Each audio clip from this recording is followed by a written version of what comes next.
ఈ మేషరాశి వారికి ఈ వారంలో మొత్తం 4 గ్రహాలు అనుకూలంగా సంచరిస్తున్నాయి. మంచి ఫలితాలను, లాభాలను అందుకుంటారు. ఒక మంచి శుభవార్తను కూడా ఈ వారంలో మీరు అందుకునే పరిస్థితి కనిపిస్తుంది.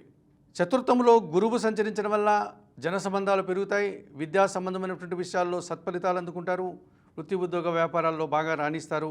సమాజంలో మంచి పేరు ప్రఖ్యాతులు కూడా తెచ్చుకుంటారు. సప్తమంలో బుధ సంచారం వల్ల సమాజంలో పేరు ప్రఖ్యాతులతో పాటు మీ సొంత వ్యాపారాలు కానీ, స్థిరాస్తులు కానీ మరింతగా మంచి ఫలితాలు ఇచ్చే దిశగా ముందుకు వెళ్తాయి. జన సహకారంతో పాటు పోటీ ప్రపంచంలో కూడా మీదైనటువంటి శైలిలో విజయాలను సాధించుకుంటారు. ఆర్థికంగా బలపడతారు. అష్టమంలో శుక్ర సంచారం ఉంది.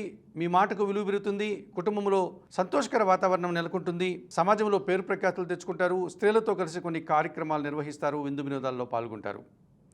లాభంలో రాహువు సంచరిస్తున్నాడు. నూతన వ్యవహారాలన్నీ కూడా సానుకూలంగా ముందుకు వెళ్తాయి. నూతన ఉద్యోగ ప్రయత్నం కానీ, నూతన వ్యాపారం ప్రారంభించడానికి అనువైన సమయంగా చెప్పుకోవచ్చు. విదేశీ వ్యవహారాలు కూడా మీకు అనుకూలంగా ఉంటున్నాయి. నూతన వ్యక్తుల వల్ల కూడా సానుకూల వాతావరణం ఏర్పడుతుంది. అష్టమంలో కుజ సంచారం ఉంది. భూ వాహన సంబంధమైనటువంటి విషయాలు కాస్త ప్రతికూలంగా ఉండేటువంటి పరిస్థితి కనిపిస్తుంది. అనుకోకుండా ఖర్చులు పెరుగుతాయి. మీ మాటల వల్ల అపార్థాలు, మనస్పర్ధలు కూడా అవకాశం కనిపిస్తుంది. రియల్ ఎస్టేట్ రంగంలో ఉండేవారికి కాస్త ప్రతికూల ఫలితాలు రావడానికి కూడా అవకాశం ఉంది ఈ వారంలో. ఈ రాశి వారికి వారంలో మంగళ, బుధ, శనివారాలు అనుకూలంగా ఉన్నాయి. దానాలు ఇచ్చేటువంటి క్రమంలో ఎర్ర కందిపప్పు మంగళవారం రోజు పేదవారికి దానం చేయండి. స్తోత్రపారాయణ విషయంలో సుబ్రహ్మణ్య కరావలంబ స్తోత్రాన్ని ప్రతినిత్యం చదువుకోండి. ఆలయ సందర్శన కార్యక్రమంలో భాగంగా మేషరాశి వారు సుబ్రహ్మణ్య స్వామిని దర్శించి నమస్కరించుకోవడం వల్ల మరింతగా మంచి ఫలితాలను అందుకోగలుగుతారు.